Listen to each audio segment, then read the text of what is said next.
Good morning dear learners. आज के सत्र में आप सभी का स्वागत है।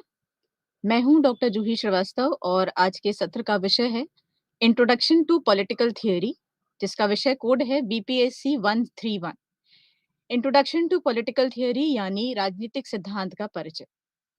मैं श्री राम स्वरूप मेमोरियल विश्वविद्यालय के राजनीति विज्ञान विभाग में असिस्टेंट प्रोफेसर के पद पे कार्यरत हूं और आज के सत्र में मैं आपके साथ पॉलिटिकल थियोरी या राजनीतिक सिद्धांत के विषय पर चर्चा करूंगी। इस पूरे कोर्स को मैंने 3 सेशंस में डिवाइड किया है और उन 3 डिफरेंट सेशंस में कुछ अलग-अलग टॉपिक मैं आपके साथ डिस्कस करूंगी। आज का कोर्स का जो ऑब्जेक्टिव है, जो प्रथम सत्र में मैंने हाइलाइट किया है, वो है सबसे पहले पॉलिटिक्स को समझना। राजनीति क्या है? उसका नेचर क्या है? उसका स्वरूप क्या है? उसकी प्रकृति क्या है? वो क्या है वास्तव में और क्यों वो हमारे लिए आवश्यक है? दूसरा, राज्य क्या है? क्योंकि जब भी हम राजनीति की बात करते हैं, राज्य अपने आप विचार में आ जाता है और जैसे ही राज्य की बात की जाती है, तुरंत ही सरकार का विषय आपके सामने आ जाता है, क्योंकि बहुत बार ये माना गया है कि राज्य और सरकार एक दूसरे के सिनोनिम हैं या दोनों को बहुत बार एक दूसरे की जगह इस्तेमाल किया जाता है। और जैसे ही राज्य और सरकार के बारे में बात की जाती है या राजनीति के बारे में बात की जाती है, पावर या शक्ति अपने आप एक केंद्र बिंदु बन जाता है, क्योंकि समस्त राजनीतिक सिद्धांत कहीं न कहीं शक्ति या पावर के सब्जेक्ट को या विषय को केंद्रित करता है। इस कोर्स का जो अगला ऑब्जेक्टिव है वो है पॉलिटिकल थियरी की रेलेवेंस या राजनीतिक सिद्धांत की प्रासंगिकता। क्या आज के वर्तमान समय में राजनीतिक सिद्धांत रिलेवेंट है या वो इररिलेवेंट है? और इस संबंध में हम ये भी डिस्कस करते हैं कि वर्तमान में राजनीतिक सिद्धांत की उपयुक्तता क्या है? इसके आगे जब हम बढ़ेंगे तो राजनीति से जुड़े हुए बहुत सारे विषय हैं, जिनमें आज हम आपसे चर्चा करेंगे लिबर्टी यानी स्वतंत्रता के बारे में, इक्वालिटी यानी कि समानता के बारे में और अधिकारों के बारे में तथा जस्टिस के बारे में, जस्टिस यानी न्याय। सबसे पहले हम स्टार्ट करते हैं कि पॉलिटिक्स क्या है। जैसे ही ये शब्द पॉलिटिक्स या राजनीति आपके सामने रखा जाता है, तो आप बहुत बार सोचने पर मजबूर हो जाते हैं कि वास्तव में राजनीति क्या सिर्फ राज्य से संबंधित है या नीति से संबंधित है। जब हम इसके इतिहास में जाते हैं, तो राजनीति शब्द ग्रीक वर्ड पोलिस से लिया गया है, जिसका मतलब था सिटी स्टेट या नगर राज्य। इसका अर्थ है कि नगर राज्य में होने वाली समस्त घटनाओं को जो विषय कवर करता था, उसे हम राजनीति के नाम से जानते थे। वर्तमान समय में जब हम राजनीति की चर्चा करते हैं, तो ये माना जाता है कि राजनीति एक ऐसा विषय है, जिसने मनुष्य के सामान्य जीवन को कहीं न कहीं प्रभावित करके रखा हुआ है। Right from birth to death यानी जब आप जन्म लेते हो और जब आपकी मृत्यु होती है, या आप ये कह सकते हो कि माँ के गर्भ में जब शिशु होता है और जब उसका जन्म होता है और जब वो मृत्युशैया पर जाता है, तब से लेकर अंत तक राजनीति कहीं न कहीं आपके जीवन को प्रभावित करती है। ये माना जाता है कि पॉलिटिक्स या राजनीति शक्ति से संबंधित है, शक्ति विभाजन से संबंधित है, राज्य की गतिविधियों से संबंधित है, सरकार की गतिविधियों से संबंधित है, पर वास्तव में जब हम राजनीति को समझने का प्रयास करते हैं, तो राजनीति एक सामूहिक गतिविधि है। सामूहिक गतिविधि क्यों कहा गया इसको? क्योंकि राजनीति में जब हम देखते हैं, तो राजनीति कोई एक ऐसा एब्स्ट्रैक्ट वर्ड नहीं है। राजनीति को आप लोकेट नहीं कर सकते, लेकिन जब आप इस विषय को समझना चाहो, तो आपको इसके अंतर्गत होने वाले उन सभी व्यक्तियों की गतिविधियों को ध्यान में रखना पड़ता है, जो कि इस सब्जेक्ट का, इस पॉइंट का विषय वस्तु होते हैं। पॉलिटिक्स को माना जाता है एक कलेक्टिव एक्टिविटी, जिसमें बहुत सारे लोग एक दूसरे के साथ मिलकर कुछ कार्यों पर कार्य कर रहे होते हैं, कुछ विषयों की चर्चा कर रहे होते हैं, कुछ समस्याओं का समाधान ढूंढ रहे होते हैं, जो कि राज्य में, समाज में और लोगों के जीवन को बहुत हद तक प्रभावित कर रही है। ये माना जाता है कि इनिशियली जो राजनीति होती है, उसमें विचारों के में मतभेद होता है और मतभेद होना बहुत ही आवश्यक है, या आज को आप कह सकते हो बहुत ही सामान्य है, क्योंकि जब 4 अलग व्यक्ति मिलकर किसी विषय पर अपने विचारों को जब व्यक्त करते हैं, तो उनमें ज़ाहिर-सी बात है अंतर आपको समझ में आएगा। लेकिन उन सभी विचारों की अंतर को समझते हुए एक सामान्य विचार आपके सामने लेकर आने का जो प्रयास होता है, वो राजनीति के माध्यम से किया जाता है। राजनीति एक ऐसी गतिविधि है जहां पर किसी विषय वस्तु को हम समझते हैं। वहां पर हम राज्य की गतिविधियों के बारे में अगर पढ़ रहे हैं तो राज्य में होने वाली वो समस्त गतिविधियां, चाहे वो नीति निर्माण से संबंधित हो, चाहे वो नीति के क्रियान्वयन से संबंधित हो या नीति को जज करने के प्रोसेस से संबंधित हो, हम उन सभी व्यक्तियों का, उन सभी गतिविधियों का एक सिस्टमैटिक अध्ययन करने की कोशिश करते हैं। जैसे ही हमने वर्ड सिस्टमैटिक पॉलिटिक्स से जोड़ा तो पॉलिटिक्स बिकम्स साइंस, राजनीति एक विज्ञान बन जाता है। और जैसे ही शब्द विज्ञान किसी विषय के साथ जुड़ जाता है तो इसका अर्थ होता है एक सिस्टमैटिक स्टडी, जहां पर हम स्टेप बाय स्टेप चीजों को ढूंढते हैं, समझते हैं, उनकी एनालिसिस करते हैं और उसके बाद तथ्यों को सामान्यीकरण की प्रक्रिया में डालने की कोशिश करते हैं, जिसको आप जनरलाइजेशन के नाम से जानते हैं। जनरलाइजेशन वो प्रक्रिया है जहां पर तथ्यों को ढूंढने के बाद, उनको वेरीफाई करने के बाद, उनकी उपयुक्तता को समझने के बाद हमने उसको कहीं ना कहीं एक यूनिवर्सल प्रोसेस में कन्वर्ट कर दिया। एरिस्टोटल, जिसे आप फादर ऑफ पॉलिटिकल साइंस के नाम से भी जानते हो, सबसे पहले एरिस्टोटल ने ही ये साइंटिफिक पर्सपेक्टिव पॉलिटिकल साइंस में लाने का प्रयत्न किया और इसी कारण आज भी हम एरिस्टोटल को या अरस्तु को राजनीति विज्ञान का जनक मानते हैं। अरिस्टोटल ने बोला कि मनुष्य एक राजनीतिक प्राणी है। मनुष्य एक सामाजिक एवं राजनीतिक प्राणी है और अगर हम उसे समाज से अलग कर देंगे तो उसके जीवन की कोई उपयोगिता नहीं रह जाती है। लेकिन क्या सामान्य गतिविधियों को समझना इतना आसान है? नहीं। व्यक्तियों की गतिविधियों को समझना इसलिए भी आवश्यक है क्योंकि समाज में रहने वाला हर व्यक्ति दूसरे व्यक्ति से जुड़ा हुआ है और अगर हमने समाज से अपने आप को निकाल दिया तो हमारे जीवन का कोई महत्व नहीं रह जाता। क्यों नहीं रह जाता? क्यों? क्योंकि हम एक राज्य के सदस्य हैं। हमने सरकार को स्वीकृत किया है। हमने अपने ऊपर राजनीति को स्वीकृति दी है। यानी एक ऐसी नीति जो राज्य में रहने वाले समस्त व्यक्तियों की समस्त गतिविधि को कहीं न कहीं कवर कर रही है और उनके लिए कुछ ऐसी नीतियों का निर्माण कर रही है जो कि उनकी जीवन को एक सामान्य जीवन और एक अच्छे जीवन में तब्दील करने की शक्ति रखती है। अरिस्टोटल ने जब राज्य के बारे में बताया तो उसने सबसे पहले यही कहा कि state came into being for the sake of life and it continued for the sake of good life. यानी राज्य अस्तित्व में एक जीवन के लिए आया, लेकिन एक अच्छे जीवन की आशा को लेकर वो सस्टेन कर गया। अब सवाल ये है कि क्या राज्य के बिना व्यक्ति का जीवन सामान्य रूप से चल सकता है? नहीं, क्योंकि अगर हमारे ऊपर कोई शक्ति नहीं होगी जो हमें मार्गदर्शित करे, जो हमें दिशा निर्देश दे कि हमें अपने जीवन को किस दिशा में आगे लेके जाना है, तो कहीं न कहीं समाज में एक ऐसी स्थिति उत्पन्न हो जाएगी जहाँ पर सभी व्यक्ति कहीं न कहीं आपस में एक-दूसरे के साथ किसी न किसी तरह के कॉन्फ्लिक्ट में आ जाएँगे। समाज में ये कॉन्फ्लिक्ट ना हो, समाज में रहने वाले हर व्यक्ति एक सामान्य जीवन को लीड कर सके और उनकी गतिविधियों को सामान्य रूप से अध्ययन किया जा सके, इसके लिए बहुत आवश्यक है कि राज्य या सरकार या इसी की तरह कोई एक पॉलिटिकल अथॉरिटी हमारे ऊपर हो। और इसी पॉलिटिकल अथॉरिटी की, इसी राज्य की, इसी सरकार की हर गतिविधि को समझने के लिए हमने पॉलिटिक्स शब्द का प्रयोग किया।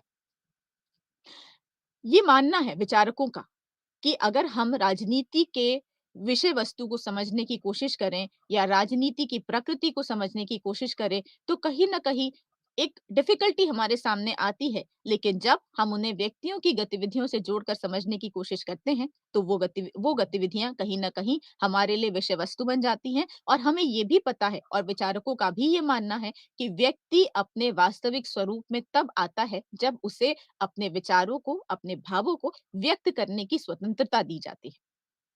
क्यों दी जाती है? और जब एरिस्टोटल ने बोला कि व्यक्ति एक सोशल एनिमल है, एक पॉलिटिकल एनिमल है, तो कहीं न कहीं ये जो अंतर था एक एनिमल और एक ह्यूमन बीइंग का, वो कैसे उन्होंने समझाने का प्रयत्न किया। उन्होंने रेशनैलिटी शब्द का उपयोग किया। रेशनैलिटी यानी तर्क क्षमता, रेशनैलिटी यानी बौद्धिक क्षमता। किसी भी विषय को समझने के लिए रेशनैलिटी बहुत आवश्यक है या तर्क क्षमता बहुत आवश्यक है। आप किसी व्यक्ति को, किसी विषय को, किसी कॉन्सेप्ट को, किसी अवधारणा को जब समझ रहे हैं, तो कितने हद तक वो सही है, किस हद तक वो गलत है और किस हद तक उसमें सुधार की ज़रूरत है, ये आप तभी बता सकते हो जब आप तर्कसंगत हो, जब आप अपने विचारों के लिए जस्टिफिकेशन दे पाते हो। तो पॉलिटिक्स एक ऐसी प्रक्रिया है, राजनीति एक ऐसी प्रक्रिया है, जहाँ पर आप अपनी रेशनैलिटी का उपयोग करते हुए, जहाँ पर आप अपनी तर्क क्षमता का उपयोग करते हुए विभिन्न अवधारणाओं को समझने का प्रयत्न करते हैं, उन अवधारणाओं में अपना योगदान देते हैं और उनके वास्तविक स्वरूप को कहीं न कहीं एक दूसरे के सामने लाने का एक बहुत ही यूनिक प्रयास करते हैं। पॉलिटिक्स में बहुत सारी ऐसी प्रक्रियाएं हैं जिसके माध्यम से व्यक्ति अपने विचारों की अभिव्यक्ति करता है। पॉलिटिक्स एक ऐसी प्रक्रिया है जिसके माध्यम से किसी अवधारणा के बारे में हम तर्क वितर्क करते हुए एक यूनानिमस डिसीजन पे पहुंचते हैं। यूनानिमस डिसीजन यानी एक ऐसा निर्णय जिसमें सभी की सहमति प्रदान की गई हो।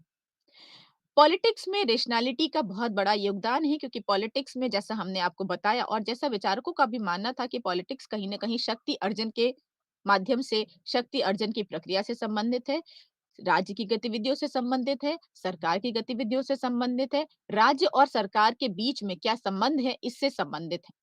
तो पॉलिटिक्स में ये भी माना जाता है कि शक्ति का विभाजन किस तरीके से होता है, शक्ति का विभाजन किस इंस्टीट्यूशन के माध्यम से होता है और शक्ति का विभाजन लोगों की जीवन को, लोगों के सामान्य जीवन को किस तरीके से प्रभावित करता है।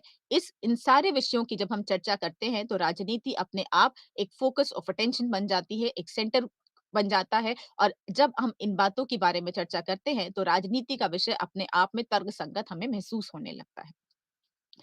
जैसे ही हमने राज्य शब्द राजनीति से जोड़ा, अगर आप इस राजनीति को अलग-अलग शब्दों में समझें, तो 2 शब्दों का मेल मिलाकर राजनीति शब्द को बनाया गया। राज और नीति, यानी राज करने की नीति। और नीति क्या होती है? नीति वो होती है जो कहीं न कहीं व्यक्ति के जीवन को एक सामान्य जीवन में कन्वर्ट करने की, सामान्य जीवन एक व्यक्ति को एक सामान्य जीवन व्यतीत करने का कुछ ऐसा मार्ग दिखाती है जिससे कि वो बिना समाज में किसी झगड़े के, बिना किसी लड़ाई के, बिना किसी कुसंगति के आगे बढ़ते हैं और अपना और अपने साथ रहने वाले अपने और अपने फेलो मेन्स के बारे में सोचते हुए अपने जीवन के निर्णयों को लेते हैं और ऐसे निर्णय जिससे कि राज्य में कहीं भी कोई भी नेगेटिविटी ना उत्पन्न हो रही है। लेकिन क्या राज्य और सरकार एक विषय है? नहीं। आपने पॉलिटिक्स को समझा। आपने ये कहा कि स्टेट और गवर्नमेंट की एक्टिविटीज का डिटेल स्टडी कहीं न कहीं हम पॉलिटिक्स में करते हैं और पोलिस शब्द में भी यही कहा गया था कि जिसका मतलब था नगर राज्य। लेकिन क्या राज्य और सरकार एक है? नहीं। बहुत बार हमने देखा है, बहुत सारे आर्टिकल्स में जब आपने पढ़ा होगा, तो आपने भी देखा होगा कि राज्य और सरकार शब्द का उपयोग इंटरचेंजेबली किया गया। बहुत बार राज्य की जगह सरकार और सरकार की जगह राज्य शब्द का उपयोग किया जाता है, लेकिन वास्तव में राज्य और सरकार दोनों में बहुत गहरा अंतर है। स्टेट और गवर्नमेंट ये 2 अलग-अलग एंटिटीज हैं, 2 अलग-अलग अवधारणाएँ हैं और इनको समझने के लिए इनके जो इनका अंतर है, वो आपको समझना पड़ेगा। स्टेट क्या है? स्टेट एक एब्स्ट्रैक्ट कॉन्सेप्ट है। एक ऐसी अवधारणा है जिसे आप महसूस कर सकते हैं, पर आप उसको लोकेट नहीं कर सकते। जब व्यक्ति के पास कोई समस्या उत्पन्न होती है, तो क्या वो कहता है कि हम राज्य के पास जा रहे हैं? नहीं, वो ये कहता है कि हम सरकार को अप्रोच कर सकते हैं।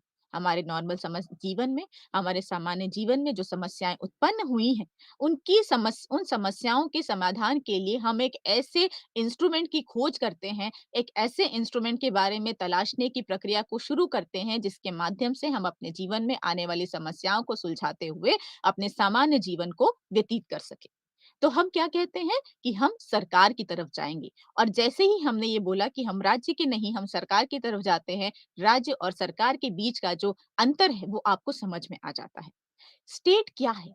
स्टेट आया आपके जीवन के लिए। जैसा अरस्तु ने बोला कि एक व्यक्ति के जीवन को एक अच्छे जीवन में तब्दील करने की प्रक्रिया के लिए राज्य का अस्तित्व बना हुआ है। लेकिन राज्य के लिए ये पॉसिबल नहीं था, ये संभव नहीं था कि वो व्यक्तियों के बीच में आए, क्योंकि राज्य एक अमूर्त कांसेप्ट है, it is an abstract concept. आप उसको छू नहीं कर सकते, आप उसके पास नहीं जा सकते, लेकिन आप ये महसूस कर सकते हैं कि राज्य जैसी कोई अवधारणा आपके बीच में है। राज्य की शक्तियों का जो उपयोग करता है, वो है सरकार या गवर्नमेंट। एक सामान्य शब्दों में अगर हम बोलें, तो हम कह सकते हैं कि government is an agent of state. राज्य की शक्तियों को एक्सरसाइज करने के लिए एक एजेंट हमको मिला और वो एजेंट है गवर्नमेंट। और जैसे ही हमने बोला कि government is an agent of state, तो ये मान लिया जाता है कि गवर्नमेंट एक ऐसा कंसेप्ट है जिसको आप लोकेट कर सकते हो, जिसके पास आप जा सकते हो, जिसके साथ आप अपनी समस्याओं को सुलझा सकते हो। तो राज्य को एक कंक्रीट फॉर्म देने के लिए, स्टेट की अवधारणा को, राज्य की अवधारणा को एक कंक्रीट स्वरूप देने के लिए, एक ठोस स्वरूप में लाने के लिए हमें सरकार की अवधारणा के बारे में सोचना पड़ा। जब आप राज्य की उत्पत्ति के बारे में पढ़ोगे, तो आपको विभिन्न विचारकों के विचार समझ में आएँगे, जिसमें हम सोशल कॉन्ट्रैक्ट थ्योरी के बारे में बात करते हैं। सोशल कॉन्ट्रैक्ट यानी जिसमें हम ये देखते हैं कि हॉब्स ने क्या बोला, लॉक ने क्या बोला और रूसो ने क्या बोला, और राज्य के अस्तित्व को लेकर इन तीनों विचारकों के विचार बहुत ही प्रासंगिक और तर्कसंगत हैं, और आज भी कहीं न कहीं इनके विचार हमें ये मैसेज देते हैं कि अगर राज्य नहीं है तो क्या होगा, और राज्य के आने के पहले की स्थिति क्या थी, और राज्य के खत्म होने या लुप्त होने के बाद की स्थिति क्या हो सकती है। और इसीलिए हमने आपको ये बताना ज़रूरी समझा कि राज्य और सरकार में अंतर क्या है। क्योंकि गवर्नमेंट में भी एक्टिविटीज़ होती हैं और राज्य में भी एक्टिविटीज़ होती हैं, लेकिन गवर्नमेंट की एक्टिविटीज़ और स्टेट की एक्टिविटीज़ में अंतर होता है। स्टेट जितनी भी शक्तियाँ हैं सरकार के पास, सरकार जिन भी शक्तियों को इस्तेमाल करती है, उपयोग करती है जनता के जीवन को एक सुजीवन, एक सुदृढ़ और एक सामान्य जीवन में कन्वर्ट करने के लिए, वो सारी की सारी शक्तियाँ उसे कहीं न कहीं राज्य से ही प्राप्त होती हैं। तो हम ये कह सकते हैं कि राज्य की जो शक्तियाँ होती हैं, वो सरकार के द्वारा इस्तेमाल की जाती हैं, उपयोग की जाती हैं या एक्सरसाइज़ की जाती हैं, लेकिन जो अल्टीमेट शक्ति होती है, वो सरकार की नहीं होती है। जो अल्टीमेट सोर्स ऑफ पावर है, वो स्टेट है, और सरकार के पास जो शक्ति है, वो डेलीगेटेड या हस्तांतरित शक्ति है, और हस्तांतरित शक्तियों का उपयोग सरकार करती है। सॉरी। अब 2 ऐसे विषय हैं, जैसे कि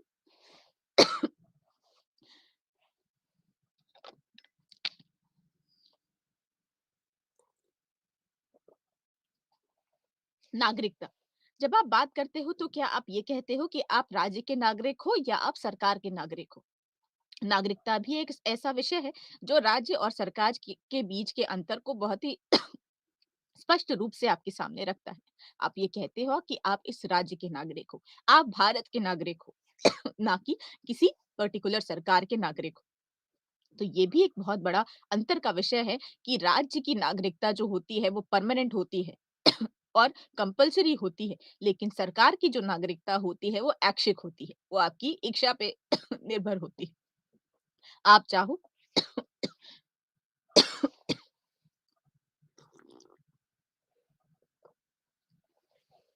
आप चाहो तो किसी सरकार की नागरिकता, किसी सरकार की जो मेंबरशिप है, सदस्यता आप लेते हो अपनी इच्छा से, लेकिन राज्य की सदस्यता आपको लेना अत्यंत आवश्यक है, क्योंकि राज्य के बिना आपका कोई अस्तित्व नहीं है। प्लेटो ने जब राज्य के बारे में बताया, तो उसने बोला कि state is individual writ large, यानी राज्य ही व्यक्ति का वृहद स्वरूप है, और जब राज्य व्यक्ति का वृहद स्वरूप है, तो राज्य के बिना अपने जीवन की कल्पना करना बिल्कुल भी संभव नहीं है। एक लाइन में जब हम राज्य को परिभाषित करने की का प्रयत्न करते हैं, तो हम ये कहते हैं कि state is a human community that successfully claims the monopoly of the legitimate use of physical force with in a given territory. अब हम इसमें 3 मुख्य बातों को हाइलाइट करेंगे। State is a human activity, एक ह्यूमन कम्युनिटी है, एक मानवीय समुदाय है, जिससे मिलकर राज्य का निर्माण हुआ है। दूसरा, monopoly of legitimate use of physical force, यानी एक निर्धारित क्षेत्र में, गिवन टेरिटरी, एक निर्धारित टेरिटोरियल जुरिस्डिक्शन में हम ऐसी शक्तियों को अपने ऊपर एक्सेप्ट करते हैं या ऐसी शक्ति के उपयोग को अपने ऊपर उपयोग होने की स्वीकृति देते हैं जिसको मोनोपोली प्राप्त है, जिसको एकाधिकार मिला हुआ है फिजिकल फोर्स को इस्तेमाल करने का। वापस से हम आपको ये लाइन आपको समझाते हैं कि एक ऐसा समुदाय है, राज्य एक समुदाय है, किनका समुदाय है? व्यक्तियों का समुदाय है, सामान्य व्यक्तियों का समुदाय है, जो सरकार के माध्यम से व्यक्तियों के जीवन को नियंत्रित और अनुशासित बनाने का प्रयत्न कर रहे हैं। लेकिन व्यक्ति के जीवन को अनुशासित करने का प्रयत्न जब हम करते हैं, तो हमें शक्ति के उपयोग की आवश्यकता पड़ती है। क्यों पड़ती है? क्योंकि हमने मान लिया है कि हर व्यक्ति रेशनल है, हर व्यक्ति तर्क क्षमता के साथ आगे बढ़ रहा है और जब हर व्यक्ति तर्क क्षमता के साथ आगे बढ़ता है, तो अपनी हर गतिविधि के पीछे वो कहीं न कहीं एक लॉजिक देने की कोशिश करता है। उस लॉजिक को, उस तर्क की प्रासंगिकता को समझना, सही-गलत का अंतर उनको समझाने के लिए बहुत बार ये आवश्यक हो जाता है कि हम बल का प्रयोग करें।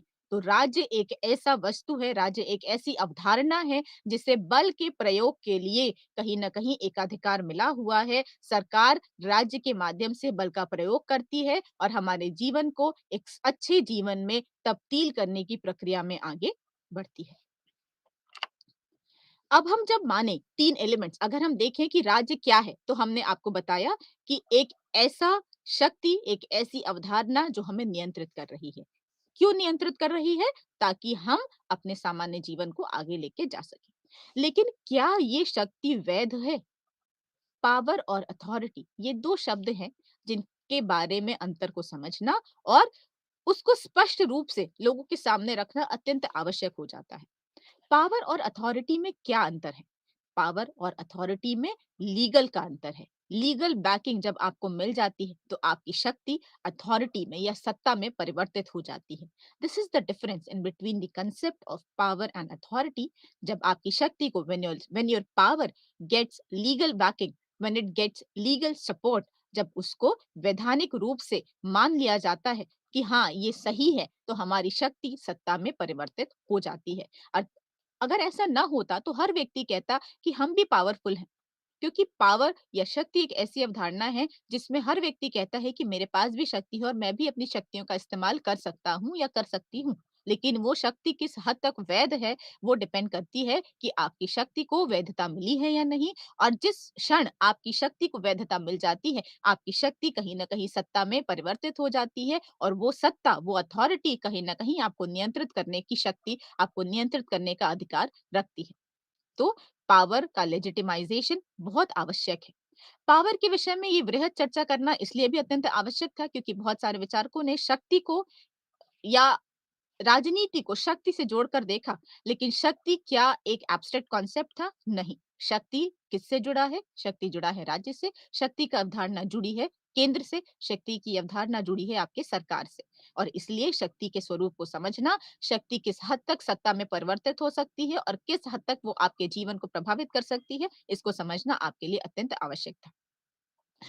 मैक्स वेबर ने शक्ति के स्वरूप को समझाने के लिए अथॉरिटी के बारे में बात करी और उसने 3 अलग-अलग केंद्र बताए। उन उसने बताया कि अगर हम अथॉरिटी को या सत्ता को समझने का प्रयत्न करें तो 3 तरीके से हम समझ सकते हैं या जो सत्ता है या जो शक्ति है इसके 3 स्वरूप हो सकते हैं। पहला या सर्वप्रथम उसने ट्रेडिशनल फॉर्म के बारे में बात करी। ट्रेडिशनल डोमिनेशन या इसका अर्थ हम कह सकते हैं कि हमारे पास ये शक्ति बहुत पुराने समय से चली आ रही थी। कस्टम्स ट्रेडिशंस के बेसिस पर हमने लोगों के जीवन को नियंत्रित करने की जो अधिकार था वो अपने पास रखा हुआ था। इसको हम कहते हैं परंपरागत शक्ति, परंपरागत सत्ता का स्वरूप। यानी परंपरा से ही वो शक्ति हमें मिली आ रही है। या तो हमारे एंसेस्टर्स के माध्यम से हमें मिली या हमने वो शक्ति को इनहेरिट कर लिया। हमने उस शक्ति को अपने पूर्वजों से लिया। या कस्टम्स और ट्रेडिशंस के बेसिस पर समाज में जो चीजें चली आ रही थी उनको हमने स्वीकार किया और उन कस्टम्स और ट्रेडिशंस के माध्यम से सत्ता हमारे पास आ जाती है। दूसरा उसने करिस्मेटिक लेजिस्लेशन के बारे में बात करी। मैक्स वेबर एक बहुत ही जाने-माने विचारक थे और जैसे ही उन्होंने वास्तव में मैक्स वेबर ने ब्यूरोक्रेसी के स्वरूप को या नौकरशाही के स्वरूप को बताने के प्रयत्न किया था और नौकरशाही को बताते हुए ही उन्होंने कहीं न कहीं सत्ता के बारे में बात करी थी। उन्होंने बोला कि शक्ति का जो दूसरा स्वरूप है वो है करिस्मेटिक लेजिस्लेशन। लेजिस्लेशन क्या होता है? लॉ मेकिंग का process. Legislation is concerned with the process of law making या जिसको आप कहते हो विधायिका। लेजिस्लेचर सरकार के 3 स्तंभ होते हैं, सरकार के 3 विंग्स होते हैं लेजिस्लेचर, एग्जीक्यूटिव एंड जुडिशरी, न्यायपालिका, व्यवस्थापिका एंड कार्यपालिका। तो जो व्यवस्थापिका होती है, जो विधायिका होती है, जो नीति का निर्माण करती है, उसको हम कहीं न कहीं मानते हैं कि वो लेजिस्लेटिव प्रोसेस से कंसर्न्ड होती है। लेकिन वो करिस्मेटिक लेजिस्लेशन क्या है? जैसे ही शब्द करिश्मा लेजिस्लेशन से जुड़ जाता है, यानी एक चमत्कारी व्यक्तित्व लॉ के मेकिंग में कहीं न कहीं शामिल है। तो शक्ति हमें हमारी व्यक्तित्व से भी मिलती है। चमत्कारी व्यक्तित्व होना यानी एक ऐसा व्यक्तित्व, एक ऐसी पर्सनैलिटी जिसके माध्यम से आप लोगों को अपनी ओर आकर्षित करने की क्षमता रखते हो। अगर हम आपको एग्ज़ाम्पल देना चाहें, तो आप जवाहरलाल नेहरू के बारे में बात कर सकते हो, आप महात्मा गांधी के बारे में बात कर सकते हो, आप इंदिरा गांधी के बारे में बात कर सकते हो और ऐसी ही समस्त पर्सनैलिटीज़ जो वास्तव में लोगों के अंदर अपने अपने आप को लेकर एक एक एक आकर्षण जिन्होंने क्रिएट किया। ये ऐसे कुछ नेता थे, कुछ ऐसे लीडर्स थे जिन्होंने अपने व्यक्तित्व के माध्यम से लोगों को या लोगों के जीवन को बहुत हद तक प्रभावित किया और अगर समकालीन समय में कंटेम्परेरी सिनेरियो में अगर हम देखें तो कुछ हद तक आज भी कुछ ऐसे लोग हैं जो ये कहते हैं कि हमारे प्रधानमंत्री श्री नरेंद्र मोदी जी का व्यक्तित्व भी कहीं न कहीं एक चमत्कारी व्यक्तित्व को ही दिखाता है। तो चमत्कारी व्यक्तित्व के माध्यम से भी लोग अपना सहमति हमें देते हैं, अपना विश्वास हमारे व्यक्तित्व में दिखाते हैं और इस माध्यम से उनको गाइड करने की क्षमता, उनको नियंत्रित या कंट्रोल करने की शक्ति हमें अपने आप मिल जाती है। तीसरा स्वरूप जो मैक्स वेबर ने अथॉरिटी या पावर के बारे में बताया वो था लीगल रेशनल। 2 शब्दों का समन्वय, लीगल और रेशनल। लीगल यानी लॉ, लीगल यानी वैध और रेशनल यानी तर्क क्षमता। तो वेबर का ये कहना था कि जब आप शक्ति के बारे में बात कर रहे हो या आप राज्य की शक्तियों के बारे में बात कर रहे हो या आप सरकार की शक्तियों के बारे में बात कर रहे हो तो उसकी तर्क क्षमता, उसकी तर्क संगता को समझना अत्यंत आवश्यक है। वो किस हद तक वैध है, किस हद तक जस्टिफाइड है। अगर हम इस चीज को समझ सकते हैं तो अपने आप हमारी शक्ति सत्ता में परिवर्तित हो जाती है। यानी अगर हम किसी के जीवन को कंट्रोल करने के लिए या सामान्य जीवन को या समाज में रहने वाले लोगों की गतिविधियों को समझने और नियंत्रित करने के लिए उनके बीच में जाना चाहते हैं एक शक्ति के स्वरूप के समय के फॉर्म में तो कहीं न कहीं हमें लीगल बैकिंग चाहिए, हमें वैधानिक बैकिंग चाहिए होती है और जैसे ही ये वैधानिक सपोर्ट हमको मिल जाता है और जैसे ही हम अपने हर एक्शन के पीछे का लॉजिक समझा पाते हैं कि हाँ, ये हमने इस माध्यम से किया, ये हमने इसलिए किया क्योंकि इसका जो प्रभाव है वो आपके जीवन पर इस तरीके से पड़ेगा और कहीं न कहीं आपका जो जीवन है वो एक अच्छे जीवन में परिवर्तित हो सकता है। तो ये होता है legal rational kind of authority या लीगल रेशनल पावर जहाँ पर हम ये देखने की कोशिश करते हैं कि जो शक्ति हम एक्सरसाइज कर रहे हैं, जिस शक्ति का जिस बल का हम प्रयोग कर रहे हैं, वो रेशनल है या नहीं, वो तर्क संगत है या नहीं, वो अपना शक्ति का जो एक्सरसाइज किया जा रहा है, जिस जो व्यक्ति शक्ति का उपयोग कर रहा है, उस शक्ति के उपयोग के लिए क्या वो कुछ तर्क प्रस्तुत कर पा रहा है या नहीं और वो तर्क किस हद तक वैध है। तो शक्ति के स्वरूप को इस तरीके से भी समझ सकते हैं और जैसे ही हम शक्ति के बारे में बात करते हैं, शक्ति का स्वरूप कहीं न कहीं राजनीति में एक चर्चा का मुख्य बिंदु बन जाता है। अब हम आगे बढ़ते हैं और हम बात करते हैं पॉलिटिकल थियरी या राजनीतिक सिद्धांत की। जैसे ही हम पॉलिटिक्स की बात करते हैं, पॉलिटिकल साइंस की बात आ जाती है और जैसे ही पॉलिटिकल साइंस की बात आती है, पॉलिटिकल थियरी का विचार अपने आप आपके मन में आ जाता है। लेकिन क्या पॉलिटिकल थियरी और पॉलिटिकल साइंस एक हैं? इसका उत्तर है नहीं। पॉलिटिकल थ्योरी और पॉलिटिकल साइंस के बीच में एक बहुत बड़ा अंतर है।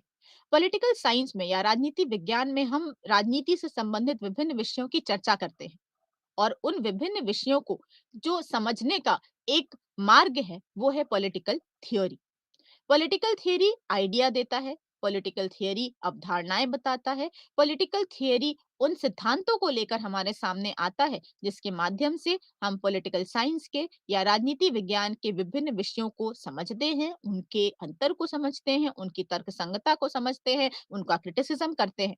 तो पॉलिटिकल साइंस के जितने भी कंसेप्ट्स हैं, राजनीतिक विज्ञान में जितनी भी अवधारणाएं हैं, उन अवधारणाओं को समझने का जो हम प्रयत्न करते हैं, उस प्रयत्न को पॉलिटिकल थियोरी के नाम से माना जाता है। पॉलिटिकल थियोरी ये माना जाता है कि जब भी राजनीतिक सिद्धांत आता है तो वो किसी न किसी समस्या के उत्तर में आता है। Political theory always comes in reaction to some problems within the society, और उस समस्या को जब हम सुलझाने का प्रयत्न करते हैं तो वो एक मार्ग होता है पॉलिटिकल थियोरी। हम क्या करते हैं पॉलिटिकल थियरी में? हम विभिन्न विषयों के अंतर को समझते हैं। पॉलिटिकल थियरी में हम पढ़ते हैं कि राइट्स क्या है, लिबर्टी क्या है, राइट जस्टिस क्या है, इक्वालिटी क्या है, स्टेट क्या है, गवर्नमेंट क्या है, स्टेट को समझने की कितनी अप्रोचेस हैं, पॉलिटिकल साइंस को समझने की कितनी अप्रोचेस हैं। तो विभिन्न चीज़ों के बारे में जब हम अध्ययन करते हैं, विभिन्न अवधारणाओं के बारे में हम अध्ययन करते हैं जो कि राजनीति विज्ञान से संबंधित हैं, तो कहीं न कहीं हम ये कहते हैं कि हम पॉलिटिकल थियरी का अध्ययन कर रहे हैं। तो पॉलिटिकल थियरी बेसिकली कहीं न कहीं चीज़ों को समझने के लिए, उनके इतिहास को समझने के लिए, मान लीजिए आप राज्य के बारे में बात कर रहे हैं, तो राज्य के इतिहास को, राज्य को देखने की बहुत सारे, राज्य के व्यक्तित्व को समझने के लिए बहुत सारे अप्रोचेज़ आपके सामने रखी जाती हैं, और उन अप्रोचेज़ का जिस the moment we start utilising those approaches in order to understand the nature of state, जैसे ही राज्य के व्यक्तित्व को राजकीय समझने का प्रयत्न करते हुए हम विभिन्न अप्रोचेज़ का सहायता लेते हैं, हम ये कहते हैं कि हम पॉलिटिकल थियरी के कंसेप्ट को एक्सरसाइज कर रहे हैं या पॉलिटिकल थियरी को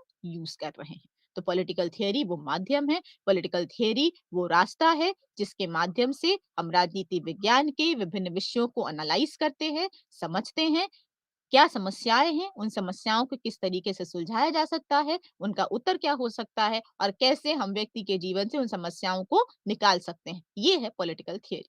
लेकिन जब पॉलिटिकल थियरी की बात की जाती है तो ये कहा जाता है कि एक ऐसा समय आया जब पॉलिटिकल थियरी डिक्लाइन होने लगी या राजनीतिक सिद्धांत के पतन के बारे में बात होने लगी। क्यों हुआ? क्योंकि लोगों का मानना था कि एक ऐसा समय आया और उस समय में राजनीतिक सिद्धांत तर्कसंगत नहीं रह गया। वो ज़्यादा से ज़्यादा नॉर्म्स और वैल्यूज़ के बारे में बात कर रहा था। वो ज़्यादा से ज़्यादा ट्रेडिशनल एफिलिएशन के बारे में बात कर रहा था, और उसमें एम्पिरिकल ऑब्जर्वेशन की कमी थी। एम्पिरिकल ऑब्जर्वेशन यानी वो कहीं न कहीं चीज़ों की विषय वस्तु को समझ नहीं पा रहा था, या उसके अंदर चीज़ों को समझने की जो क्षमता थी वो कम होती जा रही थी। तो lack of empirical observation, lack of positivism यानी रेशनल जो पर्सपेक्टिव था वो कहीं न कहीं खत्म हो रहा था। और जैसे ही राजनीति विज्ञान या जैसे ही राजनीतिक सिद्धांत के पतन के बारे में बात की गई, तो विचारकों ने ये कहा कि अगर राजनीतिक सिद्धांत, अगर पॉलिटिकल साइंस या पॉलिटिकल थियरी डेड हो जाती है, तो कहीं न कहीं व्यक्ति का जीवन स्थिर हो जाएगा। और इसीलिए पॉलिटिकल थियरी के डिक्लाइन के बाद रिवाइवल ऑफ पॉलिटिकल थियरी के बारे में बात की गई। विचारकों ने ये कहा, जो डिफरेंट स्कॉलर्स थे उनका ये मानना था कि राजनीति विज्ञान या राजनीतिक सिद्धांत के वास्तविक स्वरूप को ढूंढना और उन्हें व्यक्तियों के सामने लाने का प्रयत्न हमें करना पड़ेगा। अदरवाइज जो पॉलिटिकल थियरी है वो डेड हो जाएगी, और अगर पॉलिटिकल थियरी डेड हो जाती है तो व्यक्तियों की वास्तविक स्वरूप को हम नहीं समझ पाएंगे, क्योंकि व्यक्तियों की गतिविधियों को समझने के लिए ही हम पॉलिटिकल साइंस का अध्ययन कर रहे हैं। किस तरीके से व्यक्ति राज्य से प्रभावित हो रहा है और किस तरीके से व्यक्ति नीति निर्माण को प्रभावित कर रहा है, इन सारी अवधारणाओं की रेलेवेंस को मेंटेन करने के लिए हमें पॉलिटिकल थियरी को रिवाइव करने की जरूरत है, उसको पुनर्जागृत करने की जरूरत है, या उसको पुनर्जीवित करने की जरूरत है। और फिर से रिवाइवल ऑफ पॉलिटिकल थियरी के बारे में बात की जाने लगी। रिवाइवल ऑफ पॉलिटिकल थियरी के बारे में जब बात की गई तो 3-4 अप्रोचेस के बारे में बात की गई, जिससे सबसे पहले हिस्टोरिकल अप्रोच के बारे में बात की गई थी, जिसमें ये कहा गया कि पॉलिटिकल थियरी की अवधारणा को समझने के लिए हमें उसके इतिहास में जाना पड़ेगा। हमें ये देखना पड़ेगा कि इतिहास में किस तरीके से पॉलिटिकल थियरी का परिचय दिया गया और किस तरीके से, किन ट्रेडिशंस के माध्यम से, किन विचारों के माध्यम से उसकी तर्क संगतता को समझने का प्रयत्न किया गया।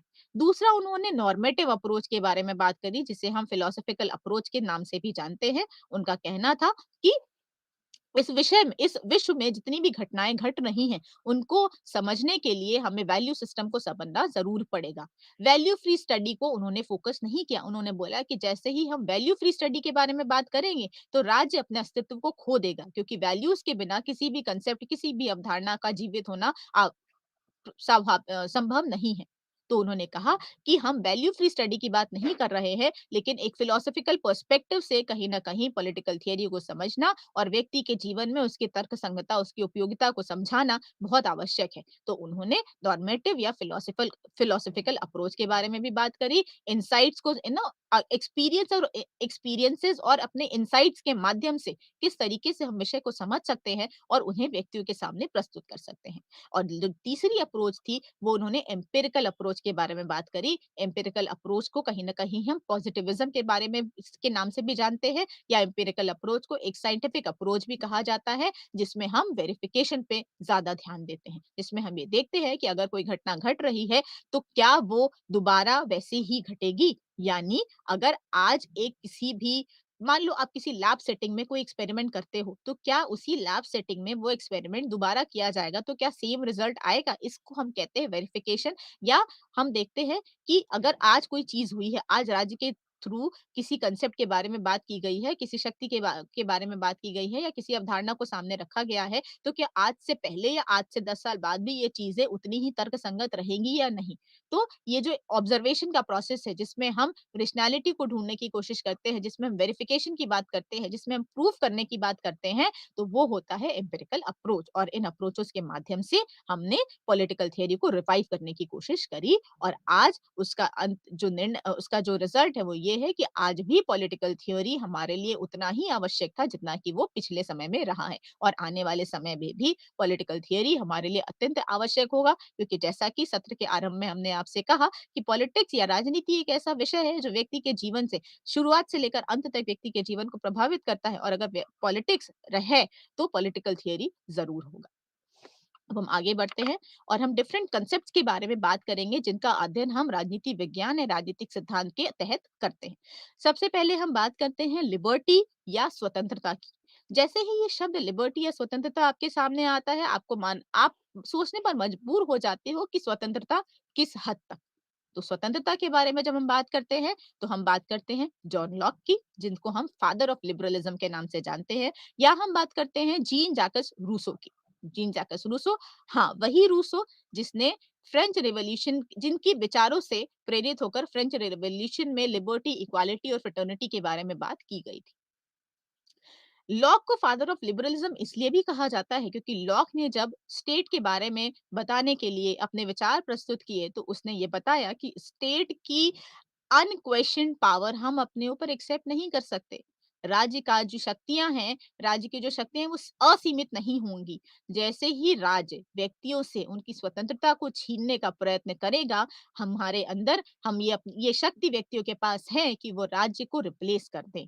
तो जैसे ही the moment Locke talked about this right of common man to replace the state if it fails to protect the liberties of the individual, तो हमने ये क्या माना कि व्यक्ति कहीं न कहीं इतना पावरफुल है, व्यक्ति के पास ये क्षमता है कि गलत के खिलाफ वो अपनी आवाज़ उठा सकता है, गलत चीज़ों के प्रति अपने आक्रोश को व्यक्त कर सकता है, और गलत चीज़ों के लिए आगे आकर अपने विचार प्रस्तुत कर सकता है, और राज्य की शक्तियों को भी चैलेंज कर सकता है। तो उसी मोमेंट हमने ये समझा कि हम स्वतंत्र हैं। हम किस चीज़ के लिए स्वतंत्र हैं? अपने विचारों की अभिव्यक्ति के लिए स्वतंत्र हैं। हम किस चीज़ के लिए स्वतंत्र हैं? अपनी इंडिविजुअल कैपेसिटी में निर्णय लेने के लिए हम स्वतंत्र हैं। लेकिन जैसे ही स्वतंत्रता की बात की जाती है, स्वतंत्रता के 2 विभिन्न कांसेप्ट्स हमारे सामने आ जाते हैं, positive liberty and negative liberty.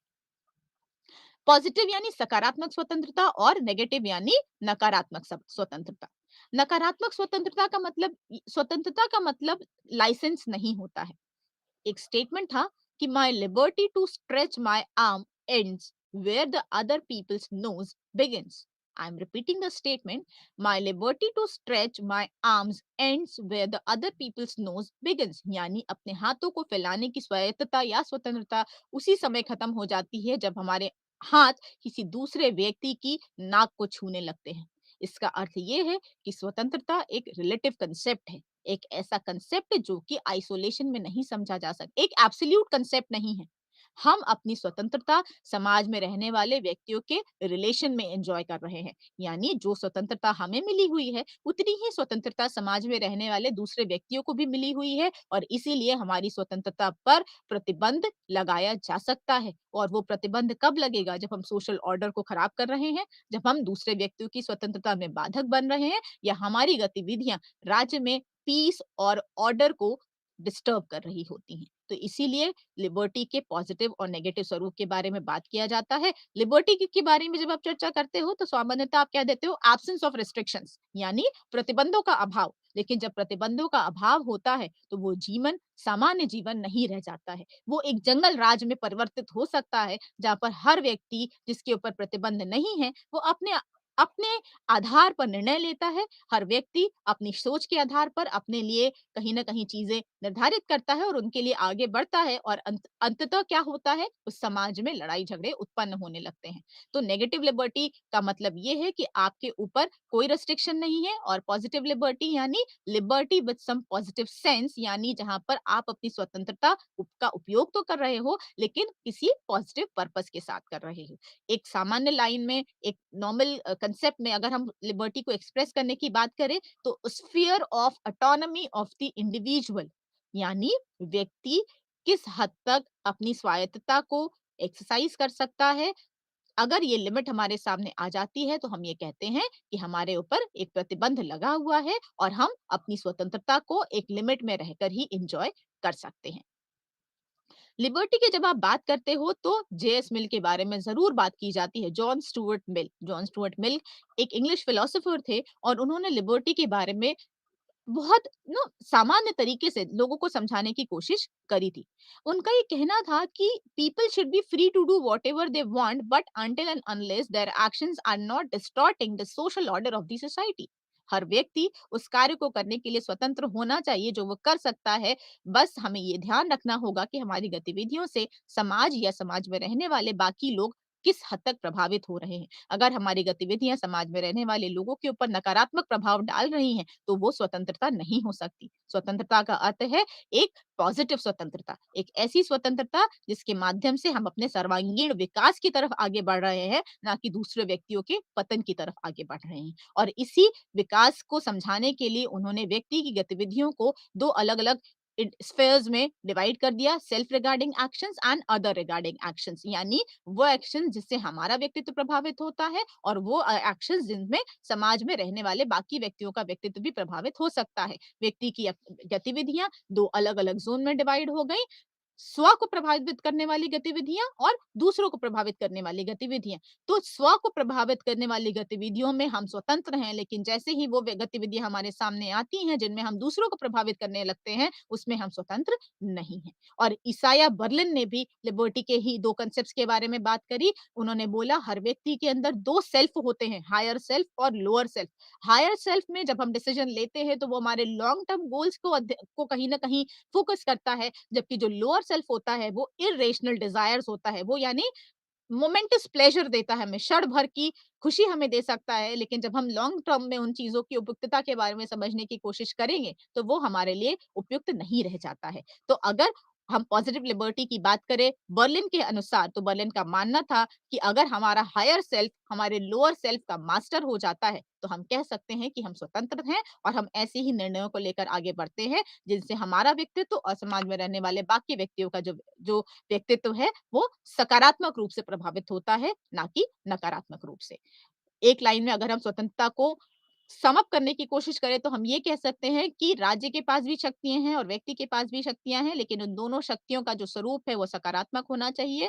लेकिन जो राज्य है वो शक्ति के नाम पर व्यक्ति के जीवन में अननेसेसरी इंटरवीन ना करे, यानी शक्ति का उपयोग गलत इस्तेमाल करते हुए व्यक्ति के जीवन में अगर राज्य हस्तक्षेप करने की कोशिश कर रहा है तो वो रियल लिबर्टी नहीं है। तो लिबर्टी का मतलब है कि state should create those conditions, राज्य उन कंडीशंस का निर्माण करे जिसमें हर व्यक्ति अपने व्यक्तित्व का संपूर्ण विकास कर सकता है और उन्हें वो सारी अपॉर्चुनिटीज दी जाए जिससे कि हर व्यक्ति अपने व्यक्तित्व के विकास का के लिए आगे बढ़ेगा और उन मेथड्स, उन टूल्स का उपयोग करते हुए अपने जीवन को एक सामान्य जीवन और एक अच्छे जीवन में तब्दील करने की प्रक्रिया में आगे बढ़ सकता है।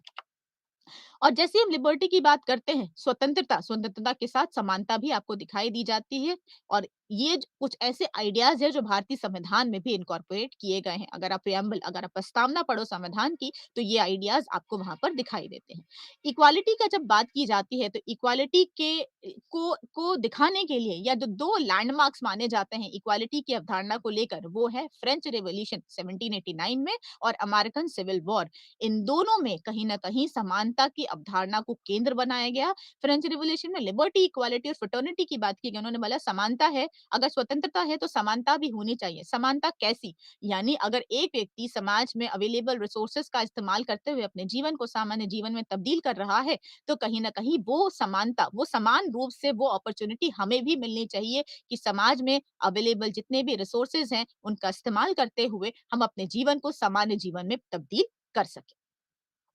अब हम बात करते हैं क्या है इक्वालिटी। समानता एक ऐसा सिद्धांत है, एक ऐसा अवधारणा है जिसने व्यक्तियों के जीवन को कहीं न कहीं बहुत हद तक प्रभावित करके रखा है, जिसने व्यक्तियों के जीवन को ऑर्गेनाइज करके रखा हुआ है। क्योंकि अगर ये इक्वालिटी ना होती, अगर ये समानता हमें ना मिली होती, तो शायद आज हम एक-दूसरे के साथ संघर्ष में होते। क्यों होते? क्योंकि हर व्यक्ति ये कहता कि मैं इसका इस्तेमाल कर सकता हूँ, इस रिसोर्स का इस्तेमाल मैं तुमसे ज़्यादा कर सकता हूँ और मेरा और तेरा का जो ये कांसेप्ट है, वो समाज में हमेशा संघर्षों को उत्पन्न करवाता है। तो जब हम समानता की बात करते हैं, तो समानता किस चीज़ की? समानता अपने विचारों को व्यक्तित्व करने की। और लिबर्टी क्या है?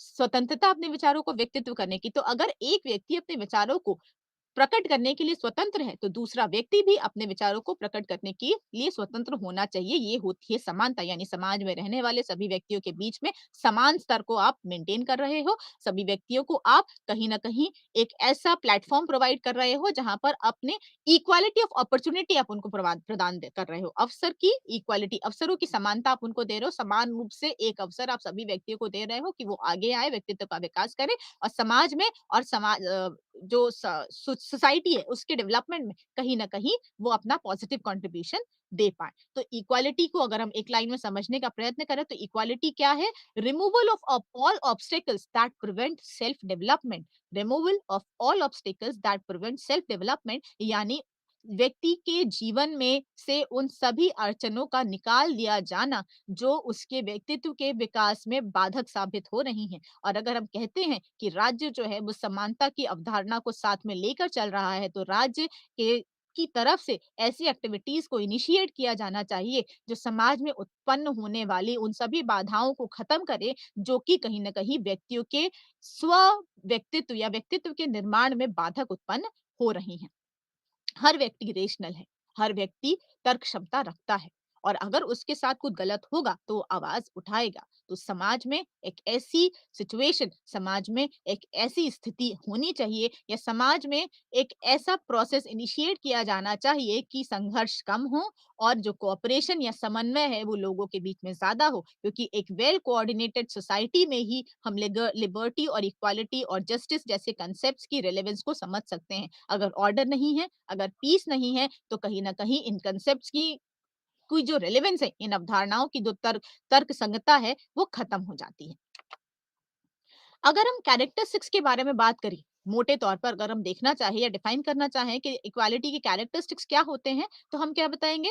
Absence of privileges on various grounds, यानी डिफरेंट ग्राउंड्स के आधार पर जो हम व्यक्तियों को प्रिविलेजेस दे रहे हैं या उनको प्रिविलेज यानी कुछ स्पेशल अधिकार दे रहे हैं, अगर समाज में ये है तो कहीं ना कहीं समानता का लेवल नहीं मेंटेन है सोसाइटी में। दूसरा हमने क्या बोला? Equality of opportunity for complete development, यानी अपने व्यक्तित्व के संपूर्ण विकास के लिए समान रूप से सभी व्यक्तियों को अवसर उपलब्ध कराए जाएं। और तीसरा हमने क्या बोला? डिस्क्रिमिनेशन ऑन लॉजिकल ग्राउंड्स, यानी हमने पहले बोला समानता होगी, असमानता हम स्वीकार नहीं करेंगे, लेकिन असमानता हम कब स्वीकार करेंगे या हम अनइक्वल ट्रीटमेंट को कब एक्सेप्ट करेंगे? जब हम उस अनइक्वल ट्रीटमेंट के पीछे का पॉजिटिव रीजन आपको बता सके, जिसको हम कहते हैं पॉजिटिव डिस्क्रिमिनेशन या प्रेफरेंशियल ट्रीटमेंट। तो एग्जाम्पल के तौर पर अगर आप देखो, तो एक वर्क प्लेस पे एक फीमेल और मेल दोनों कार्य कर रहे होते हैं, लेकिन उनके बीच में जब हम ट्रीटमेंट्स की बात करते हैं, तो हमारा ट्रीटमेंट थोड़ा सा फीमेल्स के प्रति थोड़ा ज़्यादा पॉज़िटिव पॉज़िटिव क्या उसको हम कह सकते हैं प्रेफर्ड ट्रीटमेंट हो जाता है। फॉर एग्ज़ाम्पल मैटरनिटी बिलीफ, आप मैटरनिटी रिलीफ देते हो औरतों को, मातृत्व अवकाश दिया जाता है, वो मातृत्व अवकाश पुरुषों को नहीं दिया जाता या पैरेंटल लीव, अगर आप पैटर्नल लीव की बात करो तो पैटर्नल लीव पुरुषों को भी दी जाती है लेकिन जो उसकी अवधि होती है वो बहुत छोटी होती है। जो मातृत्व अवकाश की अवधि होती है वो ज़्यादा होती है। क्यों? क्योंकि हमने म एक फीमेल की उस रिक्वायरमेंट को समझा कि वो कब वापस आ सकती है अपनी वर्क प्लेस पर, कब अपना पॉजिटिव कंट्रीब्यूशन 100% दे सकती है और इसीलिए हमने उनको प्रेफरेंशियल ट्रीटमेंट दिया। तो अगर हम इस फॉर्म में एक अनइक्वल ट्रीटमेंट दे रहे हैं तो वो गलत नहीं है। लेकिन अगर हम caste, community, religion, gender base पे हम लोगों को अनइक्वल ट्रीटमेंट देते हैं तो वो गलत होता है। और इसीलिए हम ये कहते भी हैं कि लिबर्टी और इक्वालिटी दोनों एक-दूसरे से जुड़े हुए हैं। अगर हम स्वतंत्र हैं तो हम समान रूप से ही स्वतंत्र हो सकते हैं। अगर असमानता है तो कभी भी हम इक्वालिटी अगर inequality of treatment on illogical grounds है, अगर हम इनइक्वल ट्रीटमेंट कर रहे हैं, अगर हम किसी को ज़्यादा स्वायत्तता दे रहे हैं, किसी को कम स्वायत्तता दे रहे हैं, लेकिन उसके पीछे का हमारा लॉजिक क्लियर नहीं है, तो हम नहीं कह सकते कि समाज में इक्वालिटी का कांसेप्ट जो है वो रेलेवेंट रह चुका है। तो equal treatment with equals and unequal treatment with unequal, इस लाइन से हम इक्वालिटी के कांसेप्ट को समाप्त कर सकते हैं। इक्वल ट्रीटमेंट विद इक्वल्स यानी समान रूप के व्यक्तियों के साथ समान व्यवहार और असमान व्यक्तियों के साथ असमान व्यवहार। इनइक्वालिटी है, वो बाय बर्थ है आपके साथ। नेचुरल इनइक्वालिटीज़ होती हैं। कोई लंबा होता है, कोई छोटा होता है, कोई कद-काठी में या व्यक्तित्व में वो अलग-अलग हो सकता है। तो इनइक्वालिटी ऑफ ट्रीटमेंट हम एक्सेप्ट कर सकते हैं इन सर्टेन स्पेशल सर्कमस्टेंसेस। लेकिन कोई व्यक्ति इस कास्ट को बिलॉन्ग करता है, कोई व्यक्ति पर्टिकुलर जेंडर को बिलॉन्ग करता है, कोई व्यक्ति पर्टिकुलर रिलिजन को बिलॉन्ग करता है। इस पर हम अगर इसको अगर बेस बनाकर हम हमारे जो हमारा ट्रीटमेंट है उसको डिफर कर रहे हैं, तो कभी भी वो एक्सेप्टेबल नहीं हो सकता है। तो ये था स्वतंत्रता और समानता की अवधारणा, जिसको हम मानते हैं कि समानता और स्वतंत्रता एक ही सिक्के के 2 पहलू हैं और एक-दूसरे से बहुत हद तक जुड़े हुए हैं, क्योंकि अगर स्वतंत्रता हमसे छीन ली जाती है, तो समान और अगर हमारे साथ असमान व्यवहार हो रहा होता है, तो हम उसको एक्सप्रेस नहीं कर पाएँगे, क्योंकि liberty is all about expression. Liberty is expressing yourself, putting forward your thought process, अपने विचारों की प्रक्रिया को सामने रखना, किसी गलत सही के संबंध में जब आप विचारों को व्यक्त कर पाते हो तो आप कहते हो आप स्वतंत्र हैं, लेकिन गलत के प्रति अगर आप अपनी आवाज ही नहीं उठा सकते तो आप कहोगे कि आप स्वतंत्र नहीं हो। और ये गलत और सही को समझने का जो पूरी प्रक्रिया है वो हम इक्वालिटी के माध्यम से समझने की कोशिश करते हैं। अब हम आगे बढ़ते हैं और हम जाते हैं जस्टिस के कंसेप्ट की तरफ। जस्टिस यानी न्याय। जस्टिस यानी एक ऐसी अवधारणा जहां पर हम डिस्क्रिमिनेशंस को रूल आउट कर देते हैं। डिस्क्रिमिनेशन यानी जहां पर हम भेदभाव करते हैं। तो जब भी हम कहते हैं कि a society should be a just society, तो इसका मतलब है कि एक ऐसा समाज का निर्माण होगा जहां पर भेदभाव की प्रक्रिया जो है वो पूर्णतया गायब हो चुकी होगी। जस्टिस के बारे में जब बात करते हैं तो प्लेटो का नाम लिए बिना हम बिल्कुल भी आगे नहीं बढ़ सकते और प्लेटो एक ऐसा फिलोसोफर था। प्लेटो को स्वप्नवादी विचारक कहा जाता है क्योंकि प्लेटो ने जितनी भी बातें कही वो वास्तव में उनको प्रैक्टिस में लाना संभव नहीं है। लेकिन प्लेटो ने जो जस्टिस के कंसेप्ट के बारे में बात बताई वो आज भी हमको दिखाई देती है। प्लेटो ने जस्टिस के बारे में 3 चीजें बताई थी। Division of labour, functional specialisation and harmony. Division of labour यानी कार्य का विभाजन। फंक्शनल स्पेशलाइजेशन यानी कार्य की मतलब कोई व्यक्ति किस चीज में स्किल है उसके बेसिस पर हम कार्यों को विभाजित करते हैं। तो लेबर यानी श्रम का विभाजन, फंक्शनल स्पेशलाइजेशन यानी किसी व्यक्ति की एक्सपर्टीज को ध्यान में रखते हुए समाज में उसको वो रोल देना, और नेक्स्ट इज हार्मनी यानी एक ऐसा वातावरण जहां पर संघर्ष नहीं है। आज भी आप देखो ये तीनों प्रिंसिपल रिलेवेंट है। डिवीजन ऑफ लेबर, हर कार्य को करने के लिए हम एक वर्कफोर्स तैयार करते हैं और उसमें हम डिवाइड कर देते हैं कि एक व्यक्ति इतने घंटे तक काम करेगा, दूसरा व्यक्ति इतने घंटे तक काम करेगा, और हम उसमें रोल भी स्पेसिफाई कर देते हैं कि एक व्यक्ति सुपरवाइजर होगा, एक व्यक्ति लेबर होगा, एक व्यक्ति फैक्ट्री में मैकेनिकल चीजों को देखेगा, एक व्यक्ति क्लैरिकल चीजों को देखेगा। तो ये हमने क्या किया, हमने फंक्शनल स्पेशलाइजेशन की बात करी। और जब हमने देखा कि हमने जो है श्रम को विभाजित कर दिया है और व्यक्तियों की क्षमता को ध्यान में रखते हुए हमने श्रम को विभाजित कर दिया है, तो जो कॉन्फ्लिक्ट की स्थिति होती है वो अपने आप रूल आउट हो जाती है, क्योंकि हर व्यक्ति जब अपने स्फीयर में, अपने जोन में अपनी क्षमताओं को समझते हुए कार्यों को करके आगे बढ़ता है, तो एक हार्मोनियस एनवायरनमेंट क्रिएट होता है, एक ऐसा वातावरण बन जाता है जहां पर हर व्यक्ति एक दूसरे के साथ मिलकर कार्य करता है, ना कि एक दूसरे के अगेंस्ट काम करता है। तो कहीं न कहीं अगर हम न्याय की बात कर रहे हैं, तो न्याय क्या है? न्याय एक ऐसा समाज स्थापित करना, या समाज में जब हम न्याय व्यवस्था की बात करते हैं, तो न्याय व्यवस्था एक ऐसी व्यवस्था है जो कि समाज में संघर्ष को उत्पन्न होने नहीं देती है, जो कि समाज में व्यक्तियों को एक सुचारू रूप से जीवन जीने की कला को सिखाती है और एक दूसरे के साथ मिलकर आगे बढ़ने की बात करती है। और जस्टिस में भी पॉजिटिव डिस्क्रिमिनेशन की बात की जाती है कि yes, affirmative action is allowed, positive action from the state is acceptable. आप देखते हो दिव्यांगों के लिए सरकार अलग व्यवस्था करती है, उनको रिजर्वेशंस देती है हर जगह। तो क्या वो जस्टिस नहीं है? वो जस्टिस है।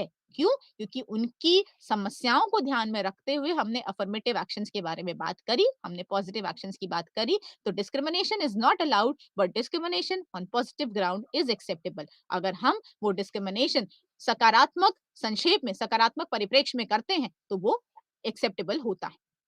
जस्टिस के स्वरूप की जब हम बात करते हैं, तो डिस्ट्रीब्यूटिव जस्टिस के बारे में बात किया जाता है, यानी distribution of allocation of resources की। जब संसाधनों को जब हम वितरित करते हैं, संसाधनों को जब हम डिवाइड करते हैं लोगों के बीच में, तो वो हमारे पास इक्वालिटी होनी चाहिए। हम किसी को ज्यादा या किसी को कम दे रहे हैं, तो उसकी तर्क क्षमता हमारे पास होनी चाहिए।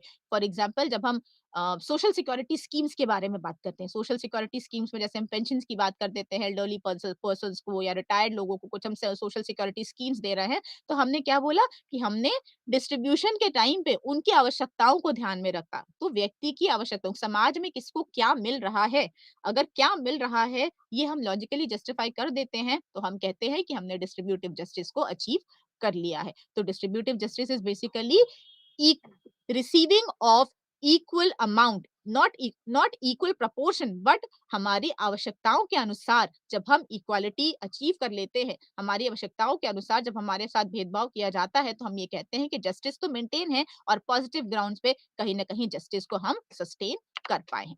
नेक्स्ट हम बात करते हैं प्रोसीजरल जस्टिस की। जैसे ही हमने बात करा कि division of resources will take place in society, समाज में संसाधनों का वितरण किया जाएगा, तो उस प्रोसीजर में भी, उस वितरण की प्रक्रिया में भी फेयरनेस मेंटेन होनी चाहिए। अगर फेयरनेस नहीं है, फेयरनेस यानी आप फेयर हो, आप बायस्ड नहीं हो, आप प्रेजुडिस्ड नहीं हो, आप पूर्वाग्रह से ग्रसित नहीं हो, और आप किसी पर्टिकुलर क्लास की तरफ आपका इंक्लिनेशन या आपका झुकाव नहीं है। तो आप न्यूट्रल है, आप ट्रांसपेरेंट है, और आपने ट्रस्ट वर्दीनेस, विश्वास परक प्रक्रिया को लेकर आप जब आगे बढ़ रहे हो, तो हम कहते हैं कि प्रोसीजरल जस्टिस के आइडिया को हमने समाज में रियलाइज करवा लिया है। तो everything should be according to the law, everyone is equal in the eyes of law, and each and every procedure should be in accordance with the law. सब विधि के अनुरूप जब सारी चीजें की जाती हैं और वैधानिक प्रक्रियाओं को ध्यान में रखकर जब समाज में संसाधनों का वितरण किया जाता है, तो हम ये कहते हैं कि समाज में एक न्याय संगत समाज की स्थापना हमने करी है। और जब हम न्याय की बात करते हैं, तो जॉन रॉल्स के बारे में बात करना बहुत आवश्यक है। जॉन रॉल्स ने 3 बेसिक बातों के बारे में बात करी थी: equal basis of liberty, equality of opportunity, and facilitating maximum benefit to the least advantage section of the society. मैं वापस से आपको उन तीनों स्तंभों के बारे में बताती हूँ: equal basic liberty, equality of opportunity, and facilitating maximum benefit to the least advantage section of society. तो जॉन रॉल्स की थ्योरी का दूसरा नाम है जस्टिस एज फेयरनेस। तो फेयर किस चीज में? स्वतंत्रता देने में। फेयर किस चीज में? अवसरों की समानता प्रदान करने में। और फेयर किस चीज में? समाज में वो तबका जो अपना विकास करने में सक्षम नहीं है, उसको सक्षम बनाना। जब हम इस प्रक्रिया को समाज में स्थापित कर देते हैं, तो हम कहते हैं कि हमने समाज में एक न्याय संगत समाज की स्थापना करी है। तो ये सारी चीजें होती हैं, और इन्हीं कंसेप्ट्स को आगे लेकर जब हम जाते हैं, तो हम सोशल जस्टिस के बारे में बात करते हैं। सोशल जस्टिस क्या है? समाज से अनटचेबिलिटी को हटाना, समाज से गरीबी को हटाना, लोगों की लाइफ को एक गुड लाइफ में कन्वर्ट करने के एफर्ट्स को कंटिन्यू करना। तो this is what we call social justice, या सामाजिक न्याय की अवधारणा, जहाँ पर हम डिस्क्रिमिनेशन को रूल आउट करते हैं, जहाँ पर हम लीस्ट एडवांटेज सेक्शन को ज्यादा से ज्यादा कहीं ना कहीं अवसर उपलब्ध कराने की कोशिश करते हैं, और अवसरों की समानता प्रदान करने की कोशिश करते हैं। और इसी कंटेक्स्ट में एक रिफॉर्मेटिव थ्योरी भी आती है। रिफॉर्मेटिव थ्योरी यानी समाज में जो गलत हुआ उसको सुधारो, उसे लीगल प्रोसेस के अनुरूप सुधारने की प्रक्रिया जब हम शुरू करते हैं, तो हमने कहा कि हम समाज को रिफॉर्म करने के प्रोसेस में हैं, और इस रिफॉर्मेटिव थ्योरी के बेसिस पर हम जस्टिस के वास्तविक स्वरूप को लोगों के सामने लाने की कोशिश करते हैं।